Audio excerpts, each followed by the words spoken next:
Hello everyone, આજે આપણે બનાવીશું મકર સંક્રાંતિ સ્પેશિયલ સ્વાસ્થ્યવર્ધક લાડુની રેસીપી। તો સૌથી પહેલાં એક પેનની અંદર આપણે શિંગદાણાને શેકી લઈશું। તો મેં અહીંયા 200 ગ્રામ શિંગદાણા લીધા છે, એને 10 મિનિટ આપણે શેકવાના છે। તો શિંગદાણા ફૂટે ત્યાં સુધી શેકી લઈશું। તો શિંગદાણા શેકાઈ ગયા છે અને ફૂટવા માંડ્યા છે। હવે આપણે બીજા વાસણની અંદર કાઢી લઈશું અને ઠંડા પડવા દઈશું। તો શિંગદાણા ઠંડા પડે છે ત્યાં સુધીમાં આપણે તલને શેકી લઈશું। તો મેં અહીંયા 200 ગ્રામ કાળા તલ લીધા છે અને 200 ગ્રામ સફેદ તલ લીધા છે। બંને તલને સાથે જ શેકી લેવાના છે। તલ ફૂટવા માંડ્યા છે, 5 મિનિટ જેવું થઈ ગયું છે। હવે તલને કાઢી લઈશું। તલને શેકાતા વધારે સમય નહીં લાગે, તો તલને પણ કાઢી લઈશું। હવે 1 ચમચી ઘી ઉમેરી દઈશું। અડધી કાચલી કોપરાના આ રીતે ટુકડા કરીને લીધા છે। તમારે ટુકડાની જગ્યાએ છીણીને લેવું હોય તો તમે લઈ શકો।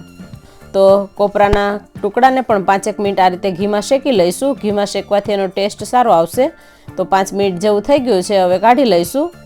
બધી વસ્તુ શેકાઈ ગઈ છે અને શિંગદાણા પણ ઠંડા પડી ગયા છે। હવે શિંગદાણામાંથી ફોતરા કાઢી લઈશું। તો આ રીતે બધા શિંગદાણામાંથી ફોતરા કાઢી અને પછી એ જ પેનની અંદર આપણે 1 ચમચી જેટલું ઘી ઉમેરવાનું છે। ઘી ગરમ થાય એટલે મેં અહીંયા 600 ગ્રામ ગોળ લીધો છે। ગોળને સમારીને લેવાનો છે। સમારેલો હોય તો પીગળતા વધારે સમય નહીં લાગે। તો હવે ગોળને પીગળવા દઈશું। તો આ રીતે ધીમે ધીમે ગોળ પીગળતો જાય છે। ગોળ પીગળી ગયો છે અને ગોળ ફૂલી પણ ગયો છે આ રીતનો। તો આપણે આની અંદર શેકેલા તલ ઉમેરી દઈશું। તલ ઉમેરી અને પછી આપણે એની અંદર કોપરાના ટુકડા છે એ પણ ઉમેરી દેવાના છે અને શેકેલા શિંગદાણાના ફાડા। તમારે અહીંયા શિંગદાણાનો ભૂકો કરવો હોય તો તમે કરી શકો। હવે બધી વસ્તુને બરાબર મિક્સ કરવાનું છે। બધામાં બરાબર ગોળ લાગી જાય એ રીતે મિક્સ કરી લઈશું। મિક્સ થઈ ગયું છે, હવે બીજા વાસણમાં કાઢી લઈશું અને થોડીવાર ઠંડુ પડવા દઈશું। ઠંડુ પડી ગયું છે, હવે ઘીવાળો હાથ કરીને લાડુ બનાવી લઈશું।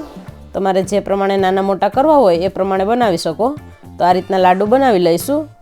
બધા લાડુ બની ગયા છે અને આ લાડુ છે એ સ્વાસ્થ્યવર્ધક છે, શિયાળા માટે સ્પેશિયલ છે।